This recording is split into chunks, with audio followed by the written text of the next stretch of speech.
All right, this is Brian. I'm back. This is going to be the third and final installment of the William Weld is not a Libertarian research I've done. And I'm just going to focus on his connection to the CFR, his position on guns. He made a comment about the Smoot-Hawley tariff that was in the 1930s. I wanted to make a few comments on that. And then on groups, again, talk a little bit about what he thinks about groups over individuals. And let's start with guns. About guns, back in 1993, you proposed some of the strictest gun control laws in the country, including a statewide ban on some forms of semi-automatic rifles, a waiting period to buy handguns, a prohibition against gun ownership for anyone under 21. Do your positions on strict gun control fit in with a Libertarian Party platform that opposes, quote, all laws at any level of government restricting, registering, or monitoring firearms? Well, I'm a lifelong hunter and gun owner, and I don't think those proposals were out of the mainstream at all. I distinguish between, hunting guns and guns that really don't seem to have any hunting purpose or potential purpose. So that was the distinction I was drawing there. But that's an area where I think Gary and I can find common ground. I'm not worried about that issue. Governor William Weld, thank you so much. Good luck to you and Governor Johnson. We look forward to seeing you out there on the campaign trail. He distinguishes, not the Constitution. He makes the distinction of what's acceptable for guns. And he thinks hunting and fishing and stuff like that is the distinction and not protection. I'm not going to go into the gun debate on this. I think the positions are really pretty well known, but Libertarians do not endorse any kind of gun control. So this, to my point of this whole series, is that he is not a Libertarian if he's making a distinction for everybody else and what they can own as far as firearms and protection for themselves. And I guess he changed his position of May 2016 this year when he joined the ticket with Gary Johnson, and prior to that position he had held this position here about making distinctions and banning certain guns from people to buy. Okay, so not a Libertarian. I use a Democrat on that one completely, like a statist Democrat, so absolutely sucks. Let's move into the CFR connections.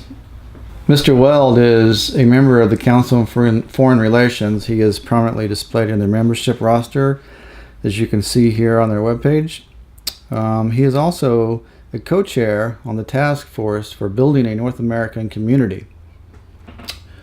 And this, of course, is an attempt to join Mexico, United States, and Canada into one economic bloc, much like the EU is in Europe. It has globalist agendas and basically destroying nationalist barriers, borders, culture, everything. And Mr. Weld is a part of this. It is not Libertarian, and again, that's another check mark against Mr. Weld. Mr. Weld has also came out in the support of gay marriage by use of the state to sanctify marriages, giving them a license, which is not a Libertarian position. The Libertarian position on marriage is that the state should stay out of it. It is something between the individuals involved and their faith, their religion, their beliefs. It should not have anything to do with the state. So again, he's supporting groups of people and using the state to recognize that rather than recognizing individuals. So that is a anti-libertarian position. So there we go, another check mark against him. Quickly, I want to come back to this Smoot-Hawley tariff that Mr. Weld brought up. Let's take a quick look and then come back.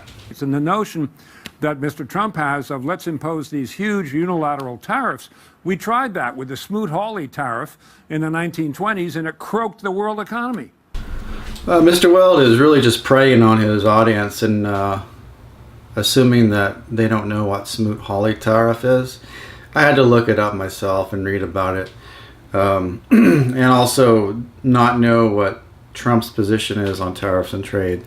For the record, I looked at Trump's website on tariffs and stuff, and the only thing he says about it is if countries or partners cheat, that he would consider raising tariffs or imposing fines. He doesn't talk about a unilateral tariff rate like Mr. Weld is talking about. So that's just misleading, and Mr. Weld is lying on that point. As far as the history of Smoot-Hawley, it's interesting to read. It didn't go into effect until 1930, after the 1929 stock market crash. And there's a lot of back and forth on whether it had much effect or not on the economy. You can look into that on your own if you like. But that is not what Trump's position is, and this is just William Weld preying on your ignorance. Well, that concludes my William Weld is not a libertarian, a little bit of research there. So I think I've made a pretty good case, the fact that he is not a libertarian and in fact is more of a Democrat. Believes in state power. He likes to look at groups instead of individuals. Wants gun control, wants to use the power of the state to affect a lot of change instead of letting people do things on a voluntary basis. One of the other things I came across was Murray Rothbard, who is a king in libertarian thought. Didn't much care for him, specifically because of specifically because he wanted to support groups over individuals. And that is the underlying foundation of libertarian thought. If you protect the individual, you protect everybody in all groups. If you start to have policies where the state recognizes a group and you got to make this group equal to that group, you tend to pit people against each other, and they think about race, and it just degenerates into chaos, really. Whereas if you support the individual in his or her rights, if someone comes against them and their rights are attacked, then you protect everybody in that way. I will be moving on to Gary Johnson next, and look forward to doing those. So thanks for your attention.